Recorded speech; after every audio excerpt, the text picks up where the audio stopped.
Now, what do you think? Should taxpayers' money be used to give smokers incentives to give up, or overweight people the incentive to eat less? Well, the National Institute for Clinical Excellence, or NICE, the health watchdog for England and Wales, is asking the public for their view on this controversial approach. Here's our health correspondent, Bramwyn Jeffries.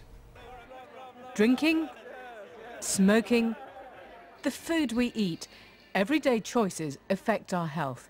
The NHS is facing a growing bill linked to our lifestyle and is trying out new approaches to get us to change our ways.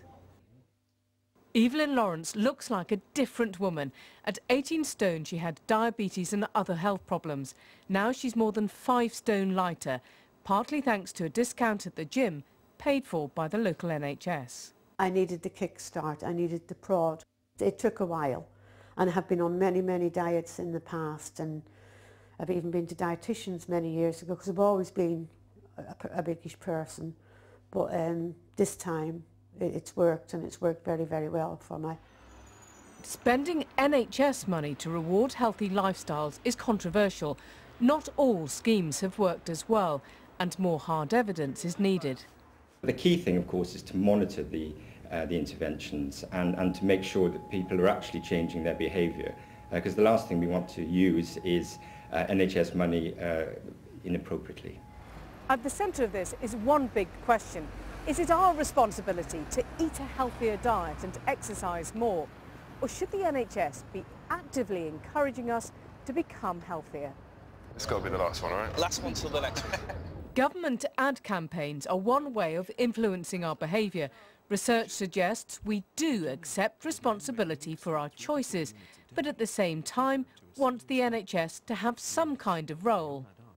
We think that the state should actually be involved far less than it is at the moment. However, when we actually ask them about something like the smoking ban, which is the state getting involved in people's health and their lifestyle and their behaviour, actually we're overwhelmingly in favour of it.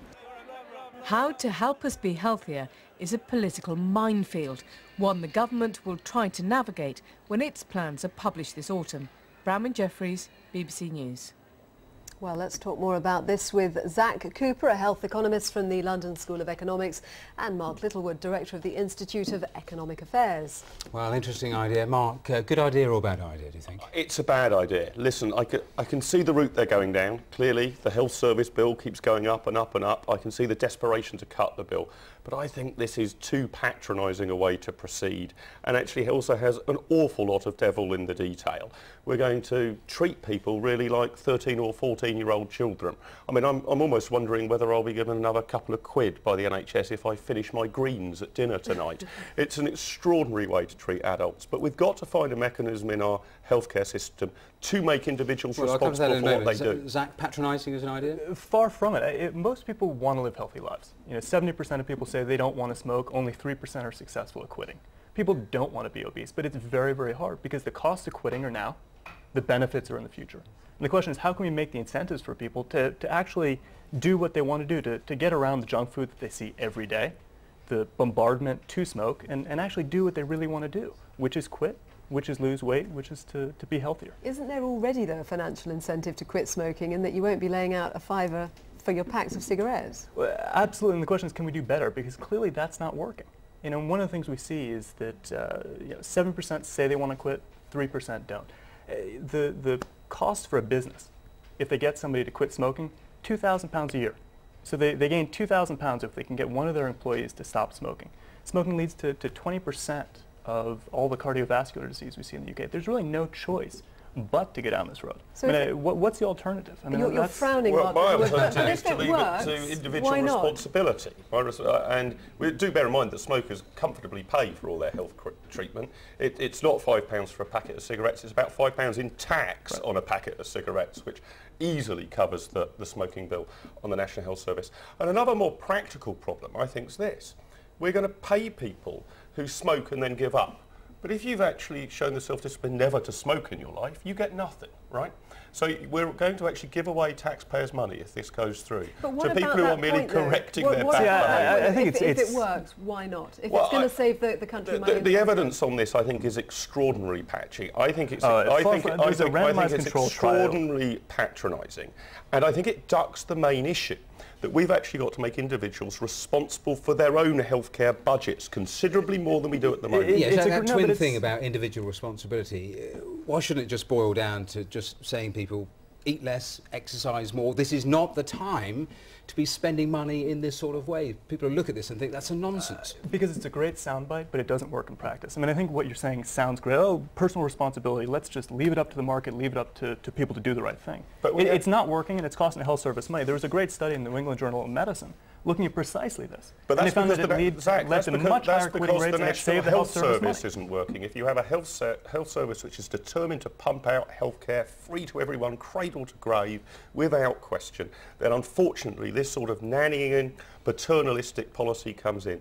We've got to look to places like Singapore, which make individuals responsible for the costs of their healthcare. And if you want to focus somebody's mind with incredibly... I know that's a route that you would prefer to go down. What does that mean, making people more responsible? People would actually have their own healthcare budgets. They might be topped up. If you're a poorer person, they might be topped up, but you would then be responsible for the costs associated with your health. Penalising. Well, paying for it, just as you pay for any other service. Don't be penal about it, but you will pick up the costs of living a very unhealthy lifestyle over 20 years. And I think 100 quid or so to stub out your cigarettes. Just to flesh that out, so say, for example, if you smoke, then you would expect it to pay more for your treatment. More for your treatment, yes.